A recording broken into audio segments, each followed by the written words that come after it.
Number 12. Expanding bullets. Dust. Heat.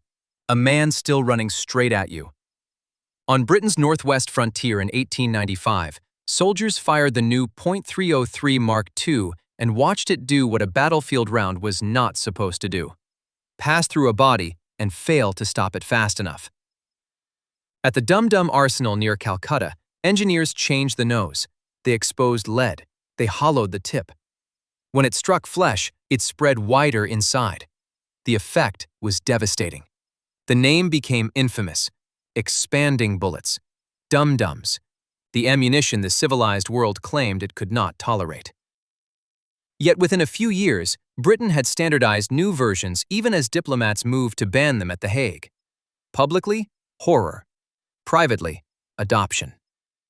That contradiction sits at the center of this story. Why were the weapons that worked best so often the ones they tried hardest to ban or bury? You are in the firing line before you understand what is wrong. The range is bad. The air is baking. The man ahead of you should have fallen already. A .303 Mark II has hit him cleanly. You know it from the kick of the rifle, the crack of the shot, the way he folds for a blink at the middle. Then he keeps coming. Not fast now, not untouched, just still moving, still carrying all the danger of a body that has not stopped when the bullet says it should. The problem is tiny. A small caliber jacketed bullet, neat in the hand, hard in the nose, entering flesh and slipping through before enough of its force is spent inside. In a report, it sounds technical. Out here, it is the distance between two men. 30 yards, 20, 10. Enough space for another shot if your hands are steady, not enough if they are not. The talk turns ugly, practical, immediate. Armies always talk this way when something works in trials and fails at the exact second it is needed. The answer begins far from this strip of frontier, at the Dum Dum Arsenal near Calcutta. In 1895, Captain Neville Bertie Clay and the Ordnance Department began experimenting with the .303 itself. Not a new rifle, not a new cartridge, just the front of the bullet. Peel back the metal jacket so it does not fully cover the lead core. Hollow the tip. Cut the nose so soft metal can spread when it meets resistance. Make the projectile one diameter leaving the barrel and a greater one after impact. Now put that change back into a rifleman's hand. You fire. The shot lands. This time the body reacts differently. Not a narrow puncture and a quick exit. The nose flattens, the lead mushrooms, tissue tears wider, momentum dumps sooner. The man charging you does not keep coming in the same way. He drops or stumbles or collapses where the earlier round might have passed through. It is brutal, and brutality is exactly what the redesign was for. People often blur this into myth, as if dum-dum meant some rogue trick whispered through a colonial workshop. Inside the system, it did not look rogue. It looked like a fix. By 1897, Britain had adopted the .303 Mark IV as standard issue service ammunition. Standard issue. Not an oddity, not an unauthorized experiment hidden in a drawer. A bullet designed to expand in flesh, put into official use because official bullets had failed to stop fast enough. Once a military solves a problem in the field, the argument shifts. The question is no longer whether the design works. The question is, who is willing to describe what it does in public? Move from dust and rifle smoke to London, July 11, 1899. The room is cooler, but the air is tighter. Michael Davitt rises in Parliament and asks why Mark IV bullets are being issued to troops bound for South Africa, while the Hague Peace Conference is, at that exact moment, condemning that kind of ammunition. His question pins two realities together: diplomats speaking the language of civilization, and supply officers packing crates for war. George Wyndham answers for the War Office. He does not deny the bullet. He does not call it a rumor or a misunderstanding. He admits the design in terms so dry they turn chilling. The projectile, he says, was made so that its caliber became greater after leaving the rifle. Greater. One word. Almost polite. On that frontier range in 1895, greater meant a nose opened or exposed, so the bullet did not stay what it was when fired. It meant the body received one shape at entry and another shape an instant later. It meant the engineers had solved the exact problem they were given. By then, the system had already moved on. Mark IV in 1897, Mark V in 1899. Improved names, revised patterns. The logic stayed the same. If a narrow, jacketed round passes through too cleanly, change it until it does not. Then the two sides meet head-on. At The Hague, diplomats try to draw a line. They settle on design features with almost forensic precision. Bullets whose hard envelope does not entirely cover the core or is pierced with incisions. Rounds that expand or flatten easily in the human body. Armies are looking at men who did not stop when hit and counting survival in fractions of a second. One language describes suffering after impact. The other describes failure before it. The ban arrives on July 29, 1899. The Hague Declaration does not circle the issue. It forbids expanding bullets outright. In the abstract, the matter is settled in a sentence. In reality, that sentence lands on stockpiles, procurement chains, and a military that had already standardized the very thing the conference was condemning. Look at the gap between the dates. July 11th, a question in Parliament. July 29th, an international ban. 18 days. Public language hardens that fast. Ammunition does not disappear that fast. Factories do not forget their tooling. Officers do not forget what stopped a charge and what failed. The bullet had already proved its case to the men who had to fire it. You can feel that tension in every crate being nailed shut. Officially, the world has spoken. Unofficially, the round still exists in the only place that ever gave it authority. A soldier's expectation that one shot must stop one man before he reaches you. So the scene does not end with a ceremony, a dramatic confiscation, or a clean moral reversal. It ends in a ledger, in a packing order, in a euphemism. Britain would not fully stop manufacturing or issuing expanding .303 ammunition until 1906, when the Mark VI replaced it. The ban came first. The bullets kept going. Number 11. CS tear gas.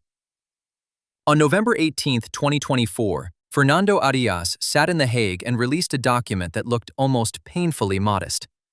3 samples, 1 grenade shell, 2 soil samples, 2 independent laboratories, a chain of custody checked and rechecked. No battlefield footage in the report, no naming of a perpetrator, just a careful finding from the Director General of the Organization for the Prohibition of Chemical Weapons. Inside that cautious language was a line that pulled a riot control agent out of police manuals and into the law of war. The substance identified in those samples was 2-chlorobenzylidene-malononitrile, CS, tear gas. Arias was not describing some forgotten Cold War stock. He was speaking about material linked to a reported incident on September 20, 2024, near Ilinka in Ukraine's Dnipropetrovsk region, along the confrontation line. The whole strange life of CS hangs on one contradiction. Under the Chemical Weapons Convention, states accept in Article 2 that riot control agents can be used for law enforcement, including domestic riot control purposes. But in Article 1, Paragraph 5, those same states undertake not to use riot control agents as a method of warfare. Same chemical, same burning eyes, choking lungs, panic, disorientation. One context permits it, the other prohibits it. Arias's role was not to dramatize. It was to pin down exactly what had happened without saying more than the evidence allowed. Ukraine handed the OPCW team 3 physical items tied to that September 20th incident: a grenade shell and 2 soil samples collected from a trench position near Ilinka. Along with them came documentation, digital files, and first-hand witness testimony. In a case like this, the first battle is procedural. If the chain of custody breaks, the chemistry almost stops mattering. The technical assistance visit team examined how the material had been collected, handled, packaged, and transferred. Then the samples went back to The Hague. From there, they went to 2 separate OPCW-designated laboratories for independent analysis. Not 1 lab, 2. Not 1 sample, 3. The structure matters. No single result carries the whole weight alone. When the laboratories came back, they converged on the same answer. CS was present in the grenade shell and in the soil samples. A technical hit was only part of the problem. Arias also had to explain why finding CS on a battlefield is grave, when most people know it as tear gas, the thing police use to disperse crowds. Even that phrase misleads. CS is not really a gas in the everyday sense people imagine. It is not some harmless vapor that drifts by and leaves you coughing for a minute. Weaponized CS is commonly a solid or liquid dispersed as fine particles or droplets. In open air, that distinction can sound academic. In a trench, a dugout, a room, or a bunker entrance, it is not. Particles settle, they cling, they linger, they turn an enclosure into an amplifier. The body does not care that the legal category says riot control agent. The CDC notes that effects can begin immediately. Eyes slam shut, skin burns, breathing becomes difficult. The coughing can be violent. After removal and decontamination, symptoms usually ease within 15 to 30 minutes. Usually. But heavy exposure, especially in confined spaces, can cause severe injury or death. There is no antidote. You endure it, escape it, or fail to do one of those in time. Now put that into the place named in the report. A trench line, mud walls, timber overhead, gear snagging on everything, men already under fire. A grenade lands, but fragmentation is not the point. The weapon fills the position with an irritant meant to flush people out, choking, half-blind, tearing off protection, moving exactly where the enemy wants them to move. The issue is no longer whether CS is as deadly as mustard gas or sarin. The issue is whether allowing a less lethal chemical on the battlefield reopens a door that chemical law spent a century trying to weld shut. That is the meaning of Arias's warning, not just the molecule, the precedent. If armies accept that one chemical is fine because it is familiar from policing, the line between battlefield inconvenience and battlefield chemistry begins to blur. History is full of lines like that. They blur first, then they move. Arias understood that, which is why his public language stayed measured but firm. He called the finding grave and urged states to uphold the norm against chemical weapons. Not because CS is the worst agent ever developed, because it is ordinary enough to seem excusable. That is part of the larger pattern. The useful weapons are often the ones most likely to come back under a smaller justification. There was another limit to Arias's report, and it matters.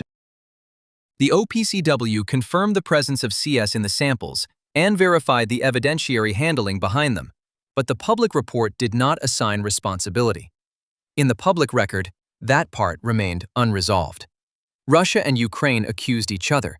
The chemistry spoke clearly. The authorship did not. Arias was left in one of the hardest positions international law can create.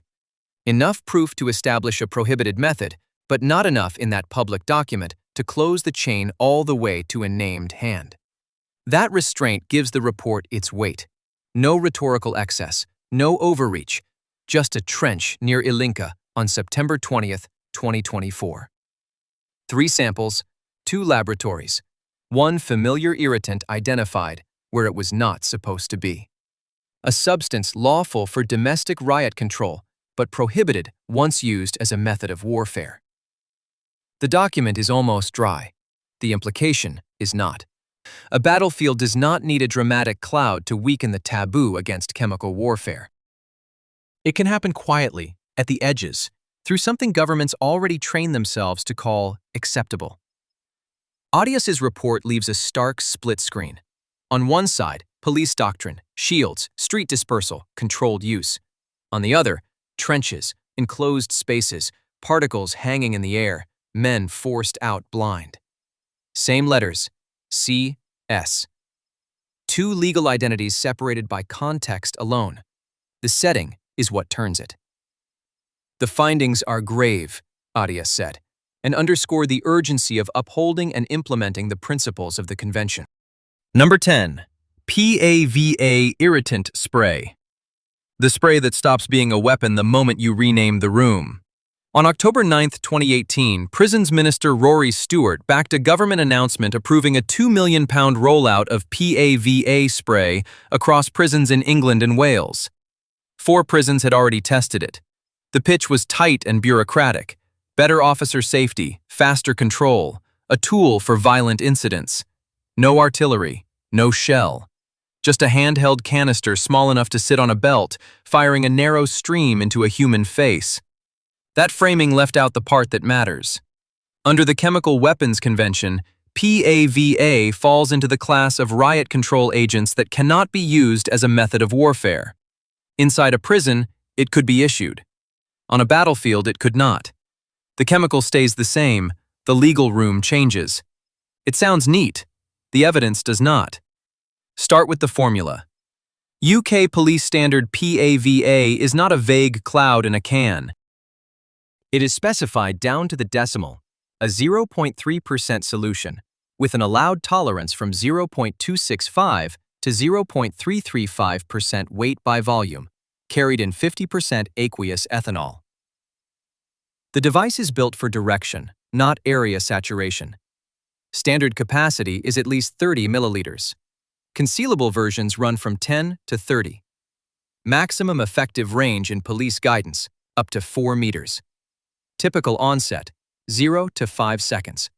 Recovery, roughly 15 to 45 minutes. That precision matters. PAVA was never sold as mystery. It was sold as engineering. And the engineering shows what officials valued. The usual shorthand says PAVA replaced older sprays because it was gentler. The record points somewhere else. Control. In 2003, Sussex Police quietly piloted it as a replacement for CS spray. By 2004, the UK Committee on Toxicity was recording that Sussex was using PAVA, and Northamptonshire had begun using it too. By 2005, the Home Office had folded it into official police chemical irritant standards. The sequence moved quickly. Pilot, recorded operational use, formal standard. About 2 years. Why did it move so fast? Because PAVA solved practical problems. It could be fired as a precise liquid stream instead of a broader, contaminating mist. It reduced spread to bystanders. It matched the appetite for targeted force. As tasers became more common, PAVA systems were also specified as non-flammable.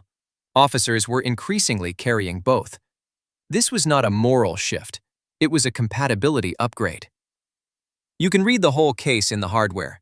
A narrow jet, a measured concentration, a range short enough to count as controlled, long enough to dominate a room. Effects that arrive in seconds and usually wear off inside an hour. Everything about it points to manageability. That was the attraction. Not that it did less, that it did exactly enough, exactly where it was aimed. Now set that beside the law.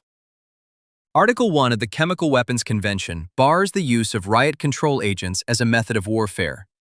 Article 2 defines those agents broadly enough to include chemicals that can rapidly produce sensory irritation or disabling physical effects, with symptoms that disappear within a short time after exposure ends. That is the legal crack PAVA occupies. It is not outside the chemical weapons system. It sits inside it, named by type, then carved out for law enforcement. That includes domestic policing. It can include prison use. It can even exist alongside armed conflict in some law enforcement operations. The moment it becomes a method of warfare, the permission collapses. The canister does not have to change for that collapse to happen. The International Committee of the Red Cross has warned for years that this boundary becomes dangerous when police, military police, prison authorities, or armed forces run law enforcement operations in parallel with hostilities. The chemical does not announce its legal regime. The user does. The setting does. The purpose does. The exact same stream can be framed as restraint in one corridor and treated as prohibited in another. That is why PAVA belongs on this list, not because it was secretly legalized for war. It was not. The more revealing point is the opposite. It stayed prohibited as a method of warfare, while spreading through every environment that could be described as something else. The prison rollout showed that more clearly than any treaty debate. In October 2018, the government announced national deployment after the 4-prison pilot. The official tone was confident. Later scrutiny went through the paperwork, and the numbers turned ugly. The Prison Reform Trust reviewed 50 pilot case studies. It judged 32 of them prima facie evidence that guidance had not been followed. 24% showed unsafe use. 34% appeared to involve deployments without appropriate justification.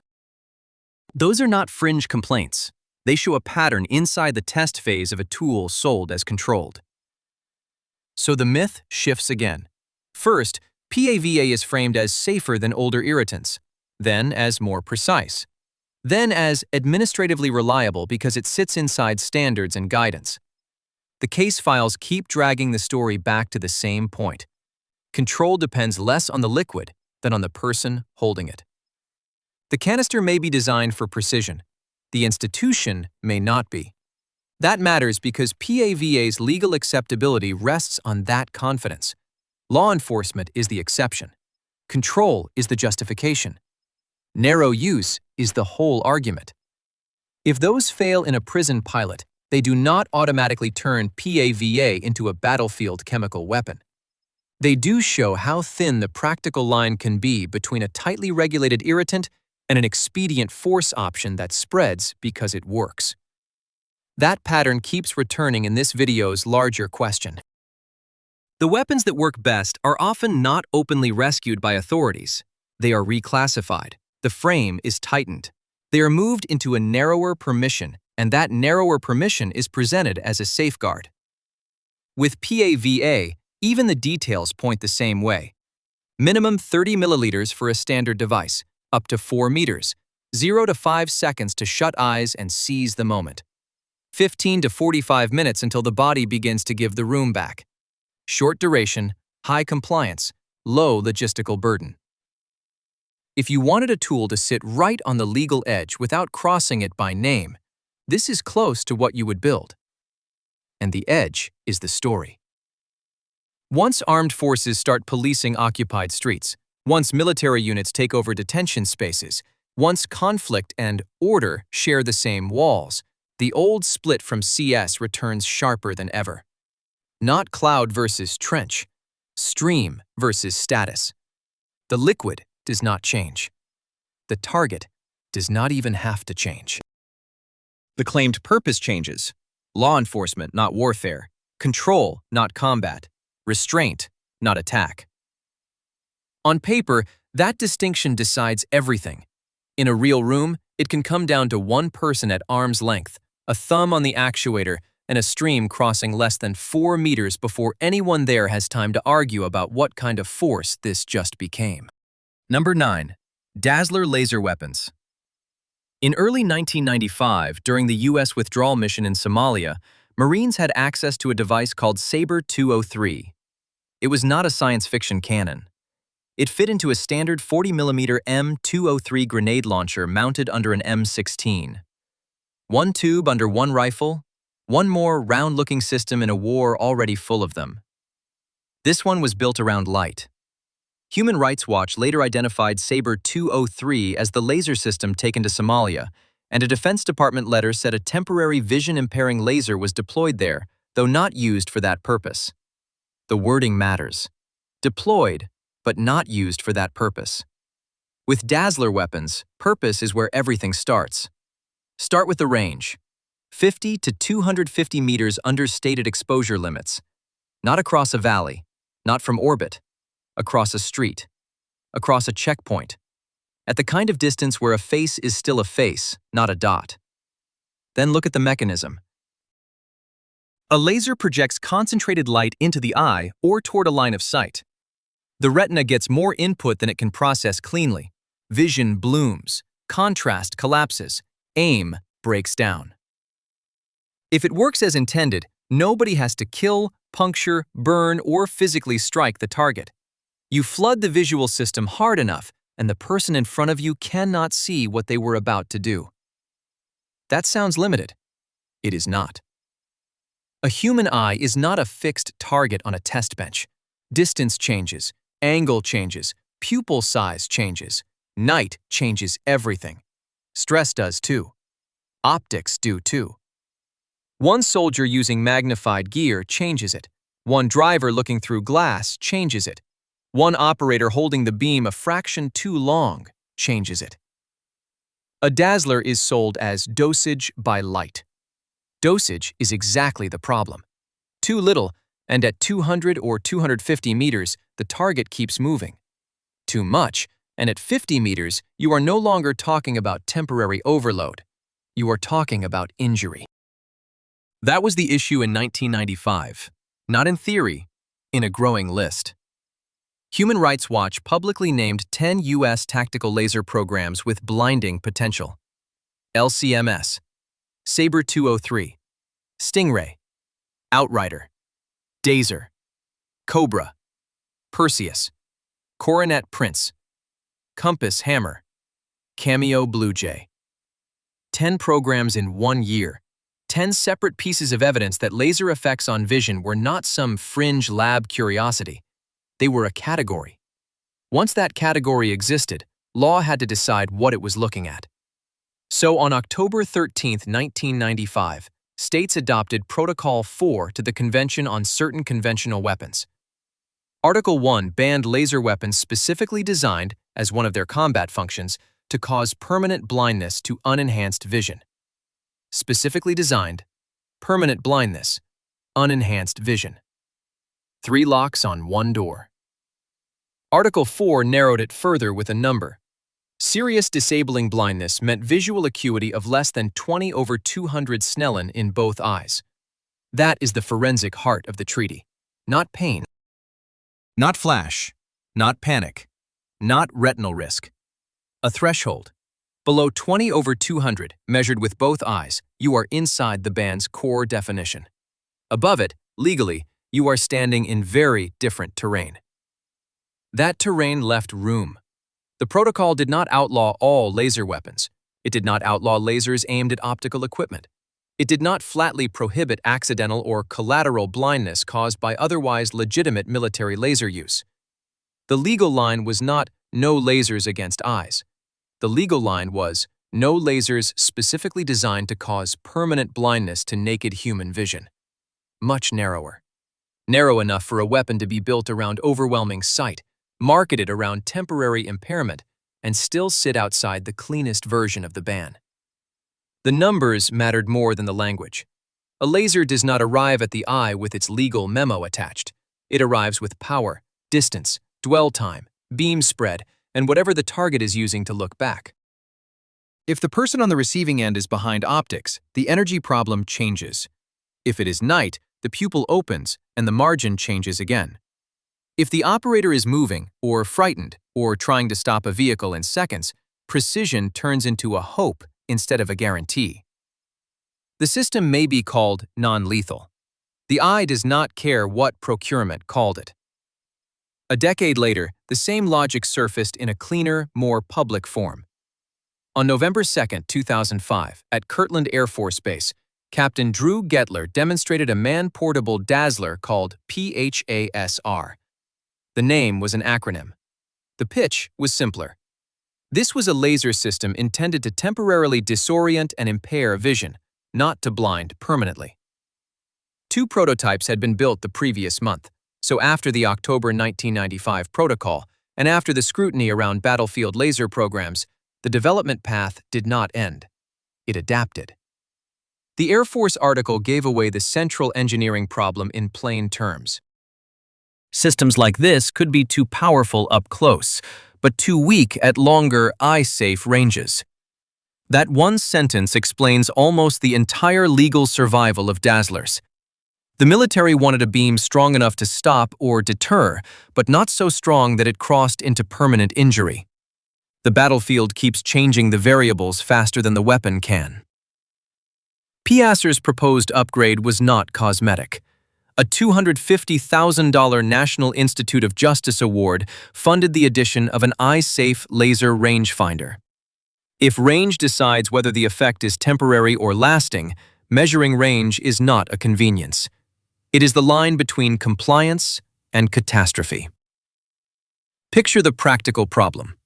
You are trying to build a weapon whose legitimacy depends on hitting a human eye with enough light to shut down useful vision, but not enough light to destroy it. Then you hand that system to operators working around vehicles, dust, reflective surfaces, glass, optics, darkness, motion, adrenaline, and split-second judgment. The claimed safety margin is there. It sits inside conditions that keep wiping margins away. That is exactly why dazzlers survived where blinding lasers did not. They answered the same operational desire with one legal adjustment. Not blindness, temporary impairment. Not an anti-personnel blinding weapon, a visual disruption tool. The wording changed and the procurement path stayed open. Across this whole story, the same pattern keeps returning. If a weapon works by attacking the one sense a human fighter cannot function without, banning the extreme version does not remove the incentive. It pushes design toward the threshold. The final number in this story comes later. January 21st, 2009. That is the date the United States is listed by the ICRC as having acceded to Protocol 4. So officially the rule stood. No laser weapons specifically designed to cause permanent blindness. On the ground, in the decade between Somalia and PHASR, the beam was not abandoned. It was tuned, renamed, range managed, and kept alive inside the gap between 20/200 on paper and a frightened operator with a laser at 50 meters. Number 8. White phosphorus munitions. On March 9, 2026, Human Rights Watch published a report built on just 8 images. 8 frames, geolocated to Yomor in southern Lebanon, showing white phosphorus airbursts over a residential area on March 3rd. That was enough to reopen an argument that never really closed. Years after the round leaves the tube, after the flash in the sky and the fragments on the ground, the legal fight still starts with the same word. What was it for? Smoke, marking, illumination, or something else? Take the official version at face value. A commander fires a shell over homes, knows it will scatter burning material across streets and roofs, and still keeps the strike inside the safer legal category because the round was primarily designed to screen movement. If that holds, then one of the most feared substances on a battlefield was never really banned. It was filed, labeled, and kept available. Go back to November 2004, Fallujah, Iraq. U.S. forces are assaulting the city block by block. Insurgents are dug into trenches, spider holes, and defensive positions that turn every street into a kill zone. High explosives can collapse walls and crater roads. Hidden fighters still survive the first blast. Artillery crews reached for another tool, white phosphorus. At first, the public explanations stayed narrow. Screening rounds, illumination, obscurance, the old language of battlefield utility. White phosphorus stayed in that category because it makes thick smoke fast, marks targets clearly, and burns bright enough to light a position at night. But it is not smoke with paperwork. It ignites spontaneously in air above 30 degrees Celsius. Once it starts burning, it keeps going until it runs out of oxygen or fully oxidizes. You do not switch off white phosphorus. You wait for it to finish. The delivery is the problem. A typical 155mm airburst white phosphorus projectile can scatter 116 burning felt wedges across a circle roughly 125 to 250 meters wide. That is not a neat point target. It is fire falling over the size of several city lots. You hear smoke round. On the ground, the shell opens in the air and throws burning fragments across roofs, streets, and open ground. In 2005, an Italian television documentary accused U.S. forces of using white phosphorus against people in Fallujah. The allegation forced the Pentagon into a correction it clearly did not want to make. On November 15, 2005, U.S. officials confirmed that white phosphorus rounds had been used against insurgents during the November 2004 assault, while denying that civilians had been targeted. Lieutenant Colonel Barry Venable stated it directly. White phosphorus had been employed as an incendiary weapon against enemy combatants. The most damaging evidence was not a leak from a secret archive. It was a U.S. Army artillery article describing what crews called shake and bake. First, white phosphorus to flush fighters from trenches and covered positions, then high explosive rounds to kill them. The phrase strips away the abstraction. Not illumination, not just marking. A sequence. Drive them out with fire, then hit them with blast. The round did not stop being useful once people were under it. That was the point. Why did that not trigger the same absolute taboo attached to chemical weapons? White phosphorus sits inside one of the most important distinctions in modern weapons law. Under the World Health Organization's description, and under the Chemical Weapons Convention, white phosphorus is not treated as a chemical weapon when it acts as an incendiary rather than through toxic chemical action on life processes. In plain English, if it burns you, smokes you out, marks a position, or obscures a battlefield, states do not automatically put it in the same legal box as poison gas. That does not make it unrestricted. Protocol 3 to the 1980 Convention on Certain Conventional Weapons places limits on incendiary weapons and prohibits making civilians or civilian objects the target of incendiary attack. The dispute turns on definitions, intent, and delivery method. Was the munition primarily designed to set fires and burn people, or primarily designed for smoke, signaling, and screening? That is the gray zone where white phosphorus survives. The gray zone gets darker in the fine print. Ground-launched incendiaries are treated more weakly than air-delivered ones under Protocol 3, even though the person standing below does not experience a legal distinction. They experience burning fragments landing where they live. The law separates the shell by design and method. The body on the ground meets the effect. The consequences show up years later, far from Fallujah. On October 16, 2023, in Daira in southern Lebanon, Amnesty International reported that at least 9 civilians were treated for breathing problems after an alleged white phosphorus attack. Human Rights Watch later noted that Palestine joined Protocol 3 on January 5, 2015, and Lebanon on April 5, 2017, while Israel had not ratified it. The argument is no longer only about what the material does, it is also about who accepted which rule, which platform launched it, what the stated purpose was, and whether the strike was framed as smoke over a battlefield or incendiary use over a populated area. White phosphorus fits this story because the pattern is familiar. The version that caused the loudest outrage gets named, narrowed, and restricted. The battlefield need remains. Armies still want something that can screen movement in seconds, mark a target in wind, flush defenders from cover, and terrorize anyone caught under it without ever admitting terror as the point. So the language shifts to design purpose. The shell works. The paperwork has to work too. Now put yourself under an air burst. You are in a street lined with concrete walls and flat roofs. Something pops above you. Then 116 burning pieces begin falling through a radius that can stretch 250 meters. Some hit open ground. Some hit balconies. Some land in fields.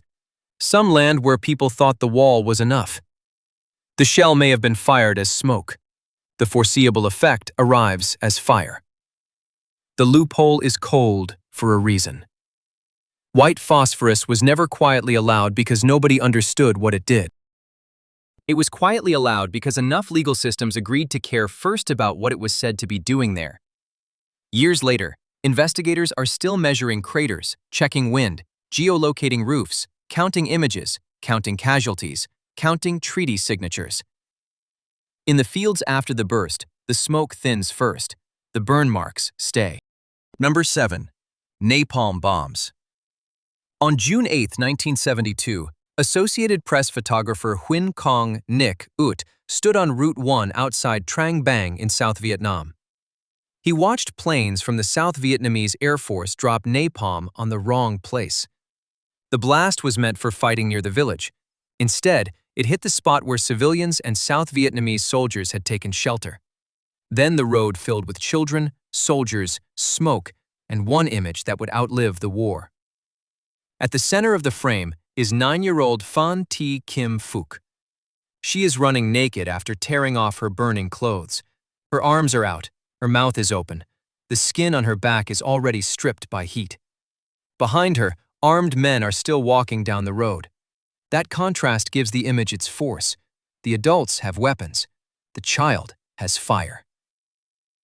Ut did more than take the picture. He put Kim Phuc and other burned children into his car and drove them to a hospital. Doctors first thought she was too badly injured to save. He insisted. The photograph went out on the AP wire anyway. Within hours, napalm had a face the world could not look away from. Not a target grid, not a legal category. A child on a road. The image looked final. It looked like the kind of evidence that ends an argument forever. It did not. For most people, the Trang Bang photograph became the story of napalm. For governments, it became a problem of wording. The weapon itself had existed since 1942, when Louis Pfizer's team at Harvard developed the incendiary gel for wartime use. It solved a military problem with brutal efficiency. Liquid fuel splashes. A thickened fuel mixture clings. It sticks to surfaces. It crawls into cover. It burns hot. Worse, it keeps burning where people thought distance or walls would save them. Armies wanted exactly that. Public recoil followed once the consequences were visible in a single frame. After Vietnam, you might expect an outright ban. The picture was too famous. The moral verdict seemed obvious. But on October 10, 1980 in Geneva, the legal answer that emerged under Protocol 3 of the Convention on Certain Conventional Weapons was narrower than the photograph. It restricted incendiary weapons. It did not erase them. That sounds technical until you read what the rule protects. Air-delivered incendiary attacks are prohibited against military objectives located within a concentration of civilians. That is a serious limit. It is still a limit built from conditions: air-delivered, military objective, concentration of civilians. The grammar carries the burden. Napalm was not declared unthinkable everywhere. It was fenced by target, by delivery method, by proximity. The fire remained. The category changed. The pattern is hard to miss. The weapon was not preserved by proving it humane. It was preserved by tightening the sentence around it. The treaty entered into force on December 2, 1983. It looked like closure. In practice, it produced a map of exceptions and reservations. The United States, in its reservation to Protocol 3, kept room to use incendiary weapons against military targets in civilian concentrations if commanders judged that use would cause fewer casualties or less collateral damage than other options. Critics argued that this cuts into the treaty's core protection. Supporters argued it preserved battlefield flexibility. Either way, the same structure appears again. The issue is not whether the weapon burns. The issue is whether the paperwork can justify the burn. Go back to the photograph and look at what does not fit. The most famous image of napalm in history shows a civilian child hit in what was friendly fire. Yet the post-war settlement did not say, "Never again, full stop." It said something narrower. Not there. Not like that. Not by that delivery method. Not under those civilian conditions. A moral shock passed through law and came out as a filter. The filter outlasted the name. On April 4, 2001, the last 2 U.S. Vietnam-era napalm canisters were shipped from Fallbrook, California for destruction. For a moment, that sounded like an ending. The old weapon was gone. The old canisters were gone. The word itself had become politically radioactive. Militaries are good at replacing words. In Iraq in 2003, reports surfaced that U.S. forces had used Mk-77 firebombs. Between March 31st and April 2nd, one account says, 30 of them were used by 1st Marine Expeditionary Force. Officials denied using napalm. Later reporting and military acknowledgement exposed the distinction. Mk-77 was not the Vietnam-era napalm mixture. Chemically, it was different. Operationally, it filled the same battlefield role. It was an air-dropped incendiary weapon spreading fire over an area. The noun changed, the effect did not. It sounds like a semantic trick because, in part, it was a semantic defense. If napalm means one specific fuel formula, you can deny napalm and still admit a successor weapon that does napalm's job. If the law regulates categories rather than the public's most hated name, you can win one argument and lose the larger moral one. In hindsight, that is what makes the Trong Bong image so strange. It became one of the most powerful anti-war photographs ever taken, but it did not kill the military utility napalm represented. It made that utility harder to say out loud. The documentary artifact at the center of this story is not just the photograph, it is the gap between the photograph and the treaty text.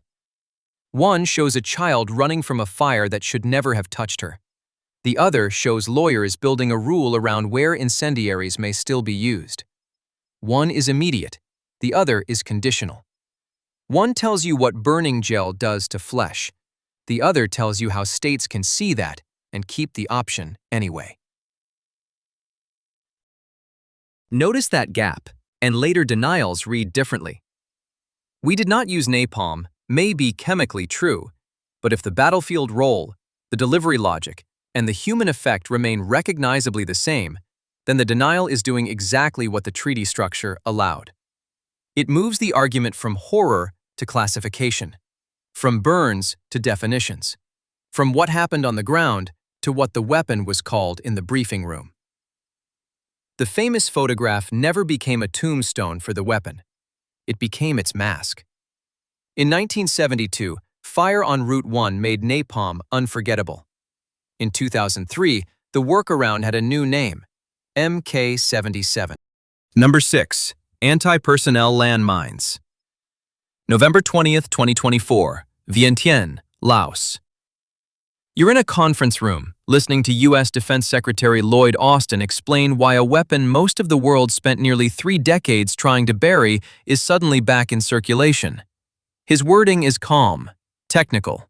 Ukraine, he says, needs anti-personnel mines because Russian attacks in the east are increasingly coming from dismounted infantry, not armored vehicles. In plain English, the enemy is coming on foot, so the answer is a weapon built for feet. That is the trap with landmines. They sound static, defensive, almost passive. They are not passive. A mine is a soldier that never sleeps, never misses a rotation, never gets bored, and never asks whether the person approaching is a rifleman, a medic, or a child. That same day, Washington announced another $275 million in aid. Volodymyr Zelensky welcomed what he called the essential mines needed to stop Russian assaults on the front line. Essential. That word matters. In the middle of stories like this, polite language always returns. Not cruelty, necessity. Not terror, defense. Not a relic, a requirement. The legal shadow was there immediately. Ukraine signed the Mine Ban Treaty on February 24, 1999, and ratified it on December 27, 2005. The treaty opened for signature in Ottawa on December 3 and 4, 1997, and entered into force on March 1, 1999. The United States never joined. Russia never joined. So one country outside the ban could ship mines to another country that had accepted the ban, and suddenly a weapon that was supposed to be disappearing was usable again in practice. The treaty did not vanish. Battlefield need outran the norm. That pattern runs through this whole video. The weapons that work best are often the ones states try hardest to ban, rename, or bury. With mines, quietly allowed did not just mean use, it meant transfer. For the United States, that was the real reversal. Washington had not used anti-personnel mines since 1991. It had not exported them since 1992. It had not produced them since 1997. 3 dates. More than 30 years of taboo layered on top of a treaty it never even signed.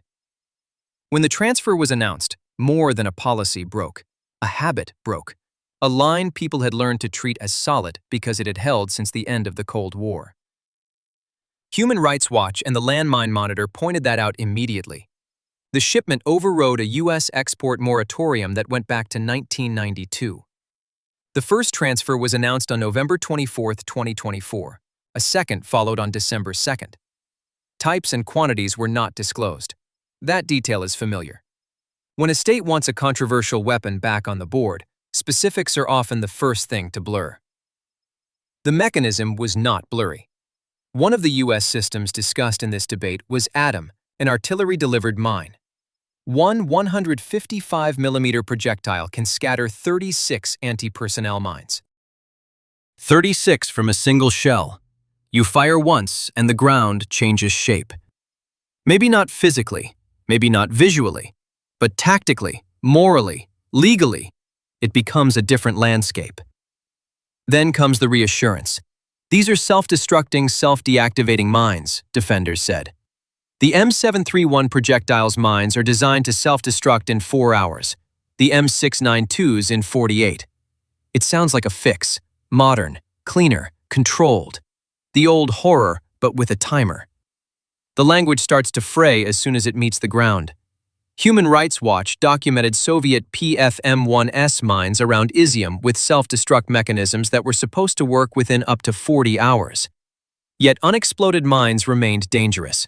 Self-destruct is a design feature, not a promise to the person who finds one in mud, grass, rubble, or a doorway. A mine does not need to fail often to destroy the argument. It needs to fail once where someone walks. And people do walk there. Always. In 2024, mines and explosive remnants caused 5,757 recorded casualties worldwide. 5,385 of them were civilians. Not most combatants, civilians. Ukraine alone recorded 293 casualties. So when defenders of anti-personnel mines talk about battlefield geometry, channels of advance, and infantry assault patterns, they are not wrong about utility. That is the problem. They are often exactly right. Mines work. They slow movement. They shape terrain. They force dismounted troops into predictable routes. They make every step negotiable. But they do it by turning ordinary ground into a delayed decision about who gets to keep their legs. The people paying for that utility are often the ones the battle was never officially about. 5 days after Austin's remarks, delegates gathered in Siem Reap, Cambodia, for a mine ban treaty review conference. Outside the formal language, campaigners staged a silent protest. Silent was the right choice. Mines are one of those weapons where silence matters almost as much as the blast. No muzzle flash, no aircraft overhead, no warning in the sky. Just an empty patch of earth that has already made up its mind. Here the treaty starts to look less like a settled victory and more like a stressed system. 31 states still had not formally joined the convention. 6 of the biggest non-parties, China, India, South Korea, Pakistan, Russia, and the United States, may hold tens of millions of stockpiled anti-personnel mines. Tens of millions. The ban was real, historically important, but it was never universal. It reduced legitimacy.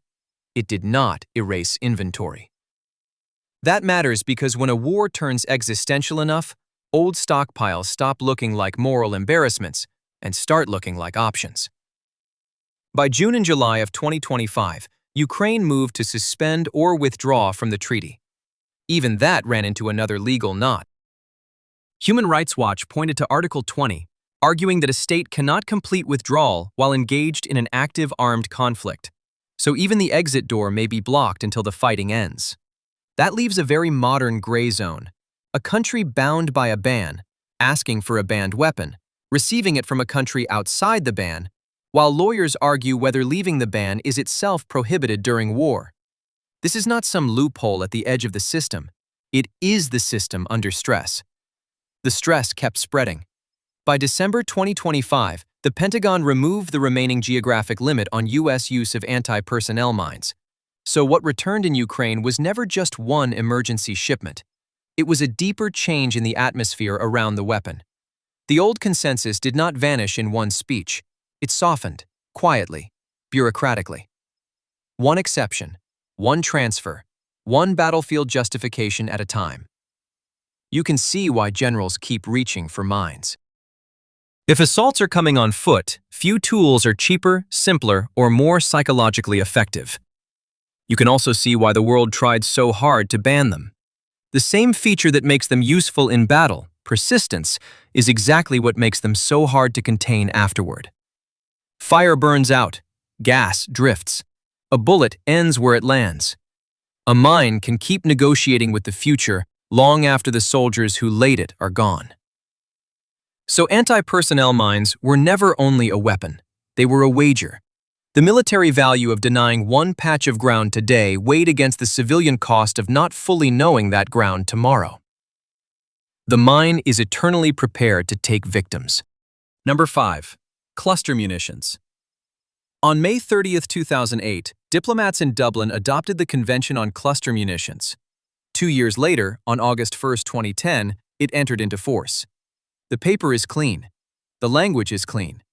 No use. No stockpiling. No transfer. By March 10, 2026, 112 states are inside it, 12 have signed, 73 are still outside. Paper stays flat. War does not. Now you are standing on Platform 1 at Kramatorsk Railway Station, eastern Ukraine, on April 8, 2022. It is 10 in the morning. The station has become an evacuation funnel. Families are packed under bags, blankets, plastic carriers, hard-shell suitcases. A child sits on top of one, swinging his boots above the concrete. Someone has dragged a stroller close to the wall. Someone else is counting train doors before the train has even arrived. The pressure is coming from the east. Russian forces are pushing into the Donbass. The station is doing the only thing it can do under that pressure. It is trying to turn panic into a cue. The loudspeaker crackles. A woman shifts a sleeping child from one shoulder to the other. A volunteer in a bright vest moves down the platform, pointing people toward the tracks. The crowd does not look like a battlefield because it is not one. It looks like departure. Paper cups, backpacks, old people sitting because standing hurts. A man with a phone in one hand and 2 duffel bags in the other. The tracks are lined with people who have reduced their lives to what they can carry in 10 fingers. Then, at about 10:28 a.m., something arrives that does not need to hit a single person directly. Sit. Research and Human Rights Watch concluded that a Tochka-U ballistic missile carrying a cluster warhead burst over the station area and opened in the air. Not one impact. 50. 50 submunitions scattered across the platforms, the rails, the ground around the station. The footprint is the point. You hear the first cracks before you understand their shape. There is no single blast to run from. It comes as a string, a spread. Concrete snaps, glass jumps inward, metal fragments whip through the waiting crowd. A suitcase tips over and bursts open. Clothes spill across the platform. The stroller is no longer where it was. People drop flat because there is nowhere else to go. The danger is not a line. It is an area. The weapon turns a place into a pattern. One submunition hits near the tracks.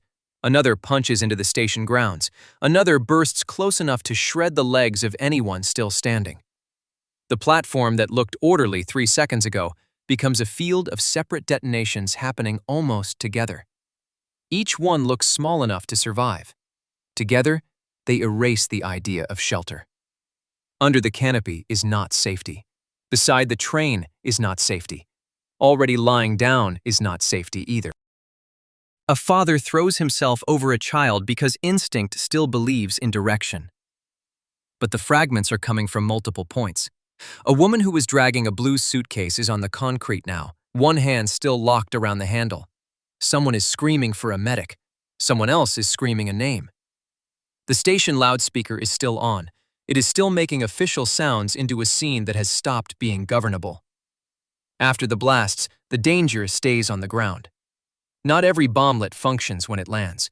Some bury into gravel, some skip into grass, some catch in broken concrete.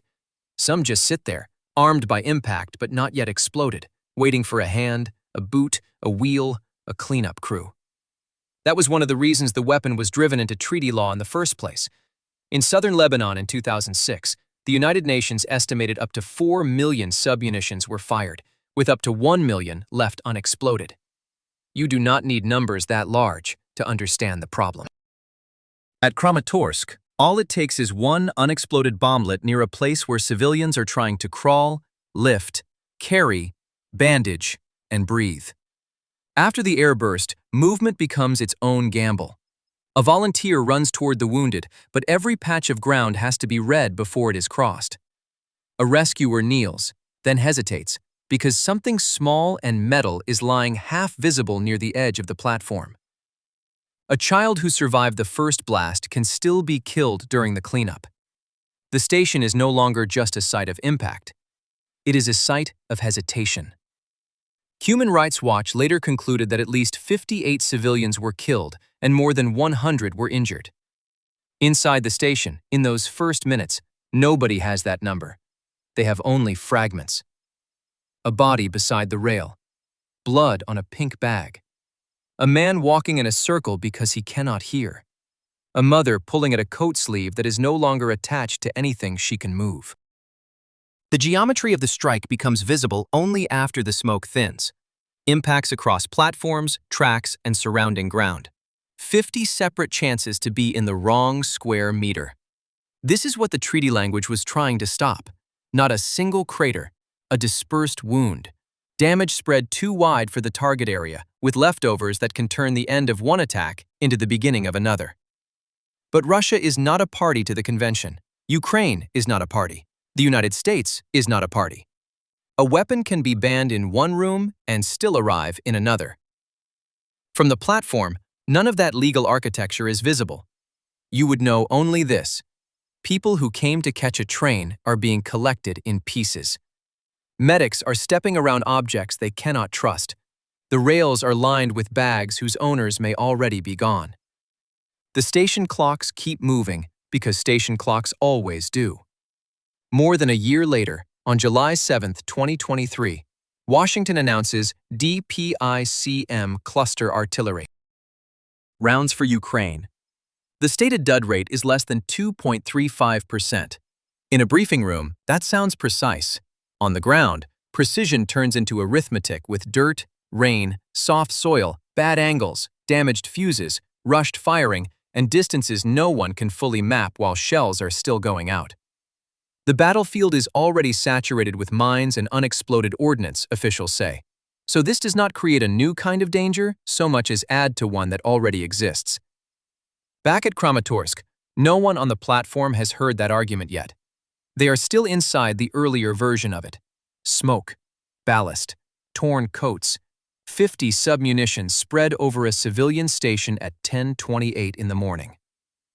The rescuers are moving faster now because they have to, but not fast enough to stop checking the ground. One man reaches for a child near the tracks. His hand stops inches short of a small metal cylinder in the gravel. He changes direction, bends lower, and stops. Number 4. Agent Orange. In 1966, Tran To Na was 22 years old and working as a trainee journalist near Cu Chi, northwest of Saigon, when she looked up and saw a plane coming in low. Not a fighter, not a bomber, a spray aircraft. It left behind a strange cloud that drifted over the trees and broke across the ground like weather. She remembered a wet powder settling on her skin, in her hair, on her clothes. So she did the reasonable thing. She washed it off and kept moving. In wartime, people learn fast which dangers demand panic and which ones get pushed aside for later. This one looked like later. It had begun 4 years earlier, on January 12, 1962. That was when U.S. Air Force crews launched the first Operation Ranch Hand herbicide missions over South Vietnam, after President John F. Kennedy authorized a limited experiment. The crucial word was not poison, it was herbicide. That distinction carried the legal burden. These aircraft flew low and slow over roads, canals, mangrove swamps, base perimeters, and suspected infiltration routes. They sprayed chemicals meant to strip leaves from trees and destroy crops. The argument was narrow, almost clinical. The target was plants, not people. If the target was vegetation, then it did not go into the same category as poison gas. By 1965, the most heavily used of the so-called rainbow herbicides had a simple field identity: Agent Orange. The name came from the orange stripe painted around 55-gallon storage drums. It sounded administrative, warehouse language.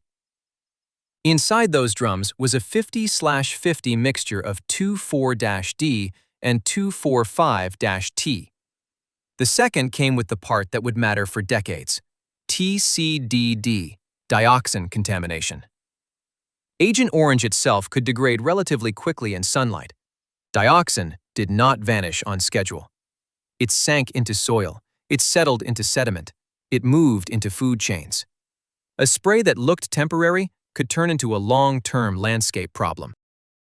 Tran Thu Na did not know any of that in 1966. You are standing where she stood. Heat pressing down, trees all around. Then the aircraft passes, and the air changes texture. Your arms are damp, your shirt is spotted. No blast wave, no shattered glass, no scream telling you where to run. Just residue. The attack leaves enough normality behind to make you doubt it happened at all. That helped make it useful. The most effective weapons were often the ones most aggressively classified as something else. Between 1962 and 1971, U.S. forces sprayed more than 19 million gallons of tactical herbicides over Vietnam. At least 11 million gallons of that was Agent Orange alone. Numbers that large can blur into abstraction. For Tran Thu Na, it was one passing cloud over one patch of ground on one day. That is how vast programs usually enter a human life, not as policy, as exposure. Years later, the consequences did not arrive as one dramatic collapse. They came the slower way. Cancers, diabetes, children born with severe health problems, including heart defects. The timeline matters. It shows why the original classification held for so long. If a shell explodes, the damage announces itself instantly. If a gas kills in minutes, denial has less room to work. If contact is brief and injuries surface over years, the bureaucratic instinct takes over. Correlation, uncertainty, insufficient proof, wrong category. A woman could walk through a chemical operation and spend the rest of her life being told that what happened to her was tragic, but not legally the thing it looked like. This was never only about one pass over Cu Chi. Ranch hand crews kept flying for nearly a decade. Forest canopies were stripped back to expose movement below. Croplands were hit to deny food. Base perimeters were cleared for visibility. On a map, it looked tactical. In a cockpit report, it looked measurable. Defoliated acreage, sortie counts, gallons dispersed. Closer to the ground, the neat category breaks down. Roads do not exist apart from villages. Mangroves do not feed only armies. Fields do not nourish just one side. Chemicals dropped over terrain still land where bodies breathe, wash, harvest, cook, and raise children. Tran Thu Na eventually became one of the most visible civilian faces of that reality. Decades after the war, she spoke publicly about the illnesses she suffered and the damage she believed Agent Orange had done to her family. She brought lawsuits in France against companies that had produced the herbicide. The cases drew attention because they forced a question governments had spent years avoiding. If military planners knowingly used a combat chemical developed for war, but named vegetation as the target, where does responsibility sit? On intent? On foreseeable human harm? Or on the label attached to the drum? The official system kept choosing the label. In 1984, U.S. veterans won a $180 million out-of-court settlement in the Agent Orange product liability litigation. It acknowledged a vast trail of harm without producing the kind of clean legal verdict that settles history. Vietnamese civilians faced a much steeper wall. In 2005, a U.S. federal judge ruled that the use of herbicides during the Vietnam War had not been illegal under the 1925 Geneva Protocol, as it was understood at the time. The reasoning was brutally simple. The protocol was aimed at poison gas and similar agents used against humans. Agent Orange, the court held, was intended to kill plants. That sentence did not clean the soil. At Bien Hoa Air Base, one of the major former storage and handling sites, remediation planners identified almost 500,000 cubic meters of dioxin-contaminated soil and sediment. Nearly 500,000 cubic meters. Dirt, mud, runoff and residue still carrying the afterlife of a decision framed as defoliation. The war ended. The spraying stopped in 1971. The classifications stayed in place. Officially, this was not a banned poison turned loose on people. It was a lawful herbicide mission directed at vegetation. The orange stripe marked a plant killer. On the ground, it marked one of the clearest cases in modern war of a weapon aimed at leaves, defended as landscaping, and absorbed into the blood of the people underneath. Number 3. Mustard gas. On the night of December 2, 1943, Bari Harbor was so crowded with Allied shipping that the waterfront looked staged for disaster. Freighters sat packed hull to hull under working lights. Fuel, ammunition, food, trucks, men, everything for the Italian campaign was stacked into one port. 4 days earlier, on November 28th, a Liberty ship called the SS John Harvey had slipped in from Baltimore carrying cargo most of the harbor staff were not supposed to know existed. 2,000 American mustard bombs, each 100 pounds, loaded for retaliation if Germany used poison gas first. At 7:20 p.m., German aircraft came in over the harbor and turned that secrecy into a weapon. The myth is simple. Mustard gas was banned after the First World War, so people assume it was gone, locked away, unusable, a horror the world had left behind. Bari says otherwise. The weapon was still there, sitting on a dock inside an Allied port, inside a war zone. Inside a ship no one was rushing to unload because almost no one knew what was in her hold. The pattern is hard to miss. States condemned these weapons in public and kept them in reserve in private. Start with the mechanism. Mustard gas is a bad name. It sounds like a drifting cloud, something that blows over you and passes. Sulfur mustard often behaves more like an oily liquid. It can splash, it can settle. It can cling to fabric, skin, hair, deck planks, harbor water. It does not need to kill immediately to do its work. It burns eyes, it inflames airways, it raises blisters hours later after exposure is over and the victim thinks he is safe. That is why the first clue in a mustard incident is often confusion. Men look stable, then worsen. Clothing looks harmless, then poisons the person still wearing it. That is almost exactly what happened in Bari. When the raid began, the harbor was lit brightly enough to help the attackers find their targets. Bombs hit ships across the anchorage. Fires jumped from deck to deck. Oil spread over the water in burning sheets. Then the John Harvey caught fire and exploded. Everyone aboard was killed. The blast did not erase the evidence. It scattered it. Mustard agent was thrown into seawater mixed with fuel oil, carried in smoke, and spread across men hauled from ships and men sent to rescue them. The scene is easy to picture. Black harbor water, floating wreckage, sailors coated in oil, medics working under bombardment. They were looking for blast injuries and ordinary burns. Many missed the one thing that made this disaster different. Follow the injuries, not the rumor. At first, doctors treated survivors for what they seemed to have: thermal burns, shock, immersion, smoke inhalation. Some men were left in contaminated clothes. Some were wrapped, warmed, and returned to wards with the agent still against their skin. Then the pattern broke away from normal fire casualties. Eyes became painfully inflamed, vision failed. Blisters appeared where there had been no obvious flame contact. Respiratory damage worsened. Deaths mounted without fitting the first diagnosis. In total, the Bari disaster produced 628 mustard casualties among military and merchant marine personnel. 69 died in the first 2 weeks alone. Civilian dead were never fully counted. The number matters. The delay matters even more. A high explosive tells you what it has done in 1 second. Mustard waits. It gives the wrong diagnosis time to settle in. It turns treatment into exposure. At Bari, men who should have been stripped, isolated, and decontaminated were sometimes handled as conventional burn cases because nobody wanted to say the obvious sentence out loud. There was poison gas in the harbor. That is where Lieutenant Colonel Stuart F. Alexander enters the story. He was sent in to investigate the unexplained casualties. Unlike the doctors trapped inside the first chaos, he was looking for a pattern. He found one.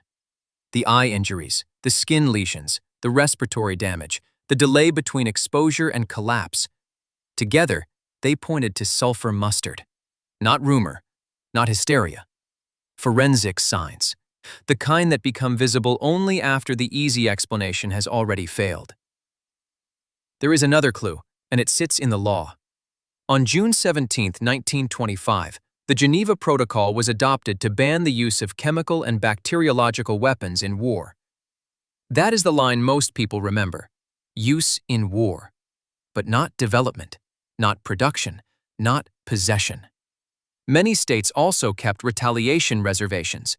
They condemned first use in public while preserving the right to answer in kind. So before the 1993 Chemical Weapons Convention, a country could denounce gas and still manufacture it, stockpile it, ship it across oceans, and move it into an active combat theater, as long as it told itself the bombs were there only in case someone else went first. Bari shows what that loophole looked like when it caught fire. The John Harvey was not carrying a relic left over from 1917 near Ypres, where Germany first used mustard and gave the agent its battlefield identity.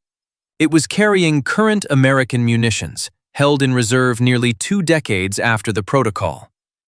The weapon had been buried in public and retained in practice, banned for opening the door, but still loaded behind it. Seen that way, later history does not look like an exception. In March 1984, United Nations specialists examining Iranian battlefields concluded that aerial bombs had used mustard gas and tabun. One of the mustard bomb types they documented carried an estimated 49-kilogram payload. Different war. Different users, same agent. Same grim utility. It blisters skin, blinds eyes, scars lungs, contaminates ground and gear, and spreads panic through medics and logistics as much as through the front line. The legal taboo was real. Military interest outlived it. The paperwork kills the myth on its own. Mustard gas was not removed from war when governments said it was banned. It was pushed into a narrower category. First use? Forbidden. Retaliatory stockpiles? Tolerated. Publicly denounced? Privately stored. Sulfur mustard was not just a cloud. It was a persistent contaminant. It kept injuring people long after the explosion that released it was over. In Bari, men were poisoned by the water that soaked them, by the oil that coated them, by the fabric still touching their skin. The harbor became the delivery system. The detail that stays is quieter than the blast. Survivors were pulled from the water alive, coated in what looked like ordinary harbor filth, shivering under borrowed blankets. The weapon kept working all night. Number 2. Sarin nerve agent, the agent with a serial number. On August 21, 2013, in eastern Ghouta outside Damascus, Ghiad al-Shami woke to rockets that did not behave like rockets. There was no normal blast wave, no wall of flame. The sound came first. Seconds later, the damage arrived inside the lungs. He tried to get his family up to the roof as the air in the building turned against them. By morning, his mother, 3 sisters, and 2 brothers were dead. 6 close relatives. 1 household cut apart, not by fragments, but by a compound the OPCW files under a dry label. Schedule 1, CAS number 107-44-8. The chemical name comes first in the paperwork, O-isopropyl methylphosphonofluoridate. Schedule 1 under the Chemical Weapons Convention. The category means no meaningful peaceful use, maximum control, almost total prohibition. None of that changes what happens after release. Sarin works by dose, exposure, and time. The same pattern keeps surfacing in this story. The weapons states tried hardest to ban or bury were often the ones that kept proving useful in war. The first clues in Ghouta were not dramatic. They were measurable. United Nations inspectors went into 3 named locations: Ain Tarma, Moadamaya, and Zamalka. They collected environmental samples, chemical samples, and biomedical samples. Then they moved past chemistry. Chemistry could tell them what was used. It could not show how it got there. So they worked the scene like armorers. Rocket remnants, tail sections, impact angles, fill systems, metal diameter. The numbers mattered because each one narrowed the story. One line of inquiry centered on a 330mm rocket. Human Rights Watch estimated that this type of warhead could hold about 50 to 60 liters of nerve agent. That is not a trace amount. It is not an improvised vial or a rumor in a syringe. A 330mm body carrying 50 to 60 liters turns the munition itself into a moving contamination event. Another line ran through a different system, a Soviet-produced 140mm M14 rocket associated with a chemical warhead designed for 2.2 kilograms of sarin. 2 calibers, 2 payload scales, 2 separate pieces of physical evidence pushing the same way. Sarin changes the tempo. Mustard can linger on ground and gear for hours. Sarin is built around speed. Breathing failure, muscle shutdown, collapse before people understand what is happening. You are in a stairwell. You think the danger is outside, where the rocket landed, but the air has already moved ahead of you. No smoke to point at, no fire to outrun. Just a body losing commands, one system at a time. The diplomatic response came fast because the evidence left little room to maneuver. On September 14, 2013, Syria deposited its accession to the Chemical Weapons Convention. On October 14, 2013, that accession entered into force. 30 days between signature and legal obligation, the arsenal was declared. The OPCW moved in. Removal and destruction followed under international supervision. It looked like the ban was finally doing its job. Identify the weapon, isolate the stockpile, eliminate the threat. Then the inventory numbers opened a different problem. Syria's declared stock included 581 metric tons of DF. That matters because DF is not sarin in the shell. It is methylphosphonyl difluoride, a key binary precursor. Part of the weapon can exist upstream from the weapon itself. Destroy the filled rounds, and one danger is gone. Keep undeclared precursor, keep the know-how, or keep the production infrastructure, and the path back remains open. Sarin shows this with unusual clarity. A ban can be obeyed on paper at the level of declarations and still fail at the level that matters in war. Regeneration. There was precedent for that scale long before Syria. Iraq's own declarations to UNSCOM said it used about 600 tons of sarin during the Iran-Iraq War, delivered by aerial bombs, artillery shells, and rockets. 600 tons. Not one accident, not one rogue laboratory batch. An industrial military program spread across multiple delivery systems. So when investigators looked at Syria, they were not confronting a historical impossibility. They were looking at a known pattern. Once an army learns how to fill sarin, move it, and fire it, the weapon is not only the liquid, it is the system around it. The Ghouta investigation kept returning to hardware. Who had rockets in those dimensions? Who had launchers consistent with those rockets? Who had warheads with those fill characteristics? Who controlled the firing areas? Chemical weapons cases can sound abstract. The strongest ones turn mechanical. Measure the tube, measure the fragment, measure the crater, measure the payload. Once the dimensions line up, politics has less room to hide. The ban was supposed to settle this. Syria joined in 2013. The declared stockpile was removed and destroyed in 2014. The world moved on as if the file were closed. But sarin returned to the record. In 2017, OPCW-linked findings confirmed sarin use again in Syria, including Khan Sheikhoun. The OPCW's investigation and identification team later found Syrian government forces responsible for sarin attacks at Lutemana as well. The timeline took on a shape that should not exist. Accession in September 2013, entry into force in October, declared destruction after that, and then confirmed sarin years later. That gap is the case. Sarin was banned, declared stocks were removed, but a state does not need to preserve every old shell if it preserves the chemistry, the engineers, the precursor chain, and the means of delivery. The treaty can eliminate what is listed. War keeps reaching for what was not. The forensic summary is blunt. August 21, 2013. 3 affected areas named by UN inspectors: Ain Tarma, Moadamaya, Zamalka. 6 dead in 1 survivor's immediate family. Rocket calibers traced at 330 mm and 140 mm. Payload estimates of 50 to 60 liters in one case, 2.2 kilograms in another. Accession on September 14th. Entry into force on October 14th. Declared precursor removed, 581 metric tons of DF. 4 years later, sarin was back. Number 1. Nuclear weapons.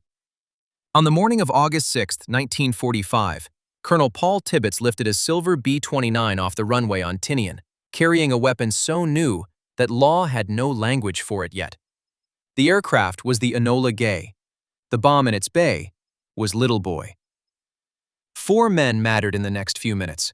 Tibbets at the controls, Bombardier Thomas Farabee over the site, a city of civilians below, and every lawyer who would spend the next 80 years trying to explain what the world had just allowed.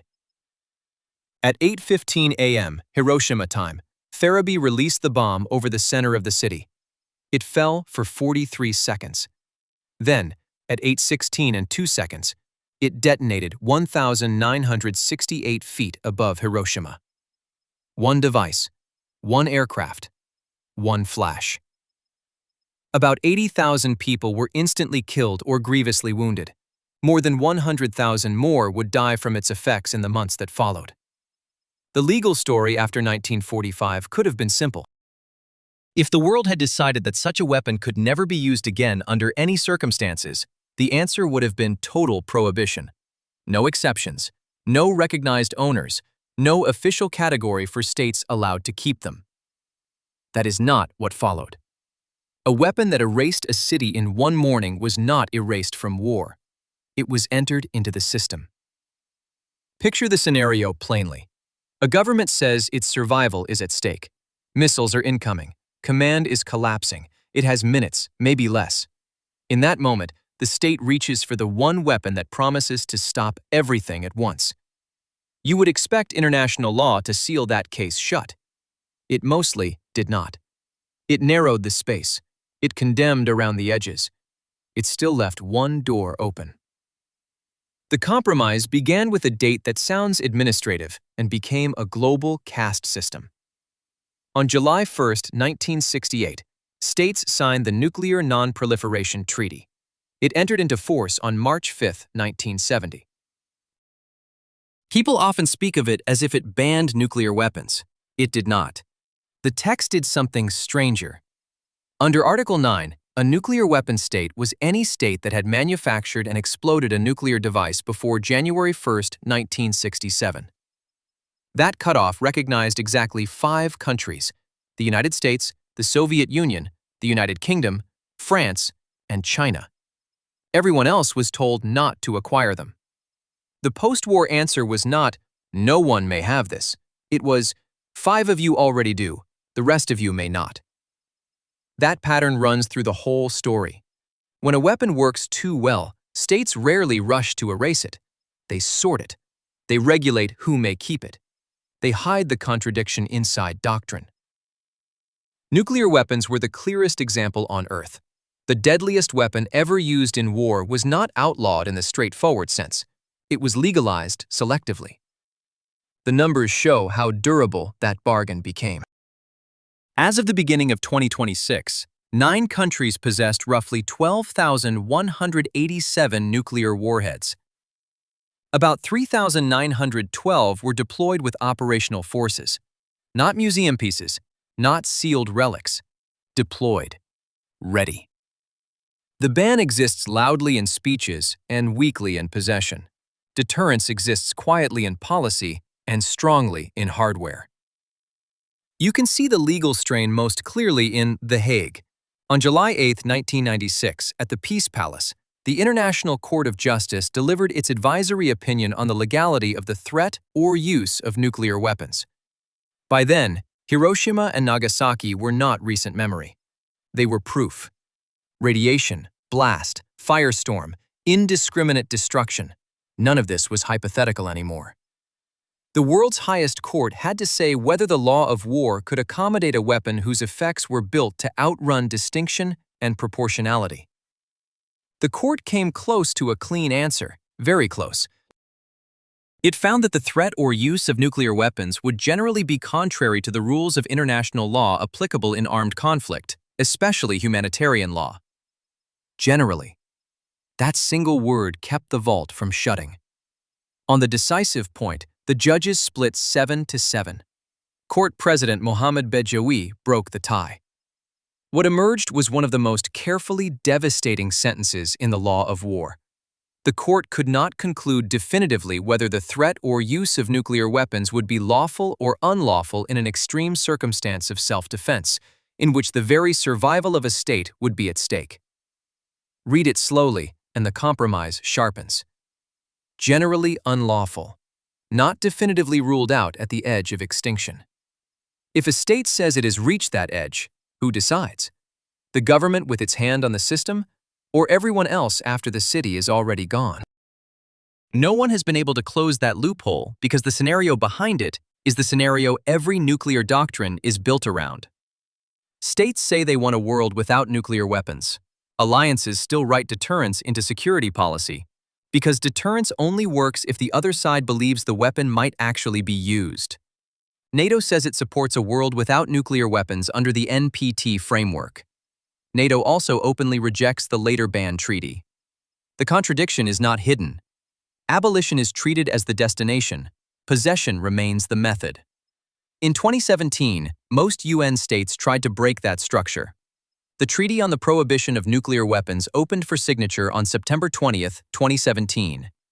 It entered into force on January 22, 2021. This was the blunt instrument many people assume should have existed from the start, a treaty built to prohibit nuclear weapons outright. The nuclear-armed states stayed outside it. Many states under nuclear umbrellas did too. The moral line hardened. The military reality did not move with it. So the scenario from the beginning remains in place. A weapon can be universally feared, historically proven, morally condemned, generally incompatible with humanitarian law, and still remain inside the logic of war if enough states believe their survival may someday depend on it. The more absolute the weapon, the less absolute the prohibition became. Chemical weapons were banned and denied. Nuclear weapons were never denied. They were retained, tiered, justified, and placed behind a word so narrow it fit inside one courtroom sentence and so wide it could hold the fate of millions. Nuclear weapons were not buried at all. They were kept in the open, wrapped in law, and reserved for the last argument a state can make: survival. And the record ends not with triumph, but with a line of legal language straining against what it could not fully forbid. The very survival of a state would be at stake.